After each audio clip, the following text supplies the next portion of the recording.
Alright guys, welcome back to our experiment of becoming a millionaire within a year. Why? Because that's what this guy, Jay, did with his mentee. 365 days, an experiment to make him a millionaire. Now, we did chapter 1 last time. This is 1.5. 1.5 is basically about Jay finding that person. It starts off with, potential is a priceless treasure, like gold. All of us have gold hidden within, but we have to dig it out. And that quote is from Jay Samit. So this chapter pretty much says, like, how did it start? Well, Jay wrote Disrupt You, which I'm gonna read next. Chapter 1, he says we should have read that first before this one, but hey, you know what? It is what it is. Everything happens for a reason. Anyways, he would receive thank you emails, and at one time he received an email like, that's awesome, but I don't believe that could happen to me. And from then on, he's like, you know what? All right, let me prove this person wrong. But the rules is I cannot use me. Basically, like, I can't use my resources, I can't use the people I know, like, I can't use anything. I need to start from scratch. And in order to do that, then I also need to find someone who literally started with nothing, like has nothing. Basically, like, his net worth is completely negative. And so he's like, okay, let's do it. So he's gonna find a mentee. So the one attribute he was looking for in a subject was perseverance. One cannot teach perseverance. I needed to find someone who was resilient and had overcome many obstacles in their life. Someone who came from a tough background and, though not financially successful yet, worked hard to better their circumstances. So I didn't want to invest all my time and my reputation on a quitter. One Saturday morning, when I was sitting in the audience at a growth hacking event in Los Angeles, I watched as a young speaker paced nervously across the stage. This person was Vince Clancy, who grew up in a poor working class family in London. He and his older sister lived in council housing, or as we call it in the States, government projects. Vince's father was a caretaker, and his mom worked when work was available. Throughout his childhood in council housing, Vin was surrounded by poverty, violence, and substance abuse. At 12 years old, he used to stop by the Blue Hawaiian restaurant on Richmond Road on his way home from school because they gave out free glasses of pineapple juice. Vin worked a series of odd jobs, including at the popular British grocery chain, Tesco. Directionless, Vin tried a sales job but soon grew bored and quit. Until recently, he had been living in the UK on welfare, collecting about $100 a week. Statistically, a young man with this background was more likely to end up dead or in prison than a self-made millionaire. In spite of all these obstacles, or because of them, Vin had something powerful going for him: perseverance.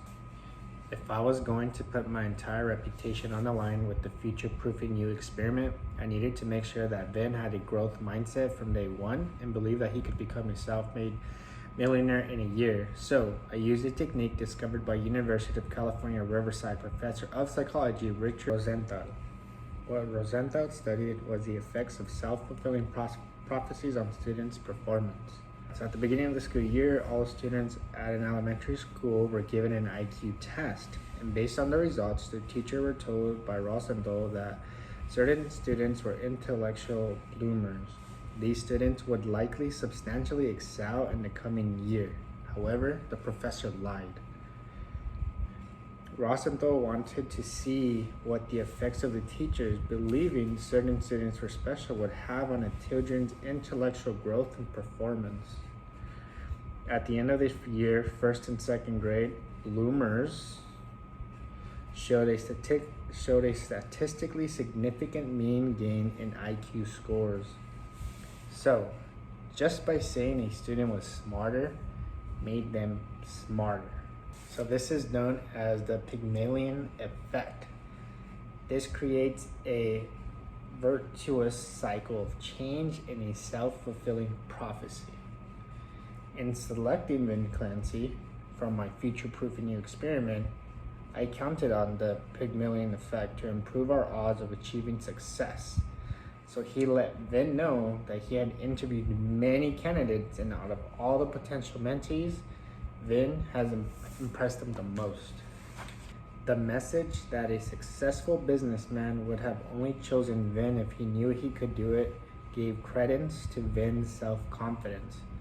Now that Vin believed that he could, he would. Or, as Napoleon Hill was fond of saying, whatever the mind can conceive and believe, the mind can achieve. Before turning Vin loose on the world, we discussed the importance of setting daily, weekly, and monthly goals. Setting goals and planning out of your day is the easiest way to stay focused. This journaling would have the added benefit of reinforcing his growth mindset. So Vin was the only candidate he had ever interviewed. So having selected Vin, the burden was now on me to deliver. My challenge would be to not only mentor Vin in business, but to keep him motivated and focused for 365 days. Vin would often tell me that this is the hardest he's ever worked, and that a young man, it was equally hard to forgo having any semblance of a social life. Though often exhausted and operating on too little sleep, Vin stayed positive for an entire year, working together and persevered. And that's it. So it was a small chapter, but it basically was kind of like, how did I pick my person? How did I pick the mentee? And that's it. But the things that popped out the most was the importance of setting daily, weekly, and monthly goals, the Pygmalion effect, which was the change in a self-fulfilling prophecy. Then it was, well, I just said it was perseverance. And well, perseverance is something that comes with you as a person, and it can be taught. And that's it. I mean, that was a small chapter, but juicy. It was a juicy chapter. That's what it was. But that's basically it. After that, so that's 1.5. And next video would be chapter 2, leveraging obstacles for success. So that's it. That is it. All right, so that concludes chapter 1.5. So next video will be on chapter 2, and chapter 2, which is a little bit longer than 1.5. But one thing too is, a lot of the time that I'm reading, I like to use pronunciation.com to kind of help me with these words that I kind of butcher. Butcher, doesn't, see what I mean? Anyways, that's just part of growth. That's just part of learning. And since I wasn't much of a reader growing up, I have a lot of catching up to do. But anyways, that's a little bit about me. Fun fact, write it down, remember it, learn from it. However, that's it. So thank you for watching this video number 2, even though it's not chapter 2. And if you like the video, if you like this book club, join me, buy yourself a book, or just watch my videos for the juicy little parts.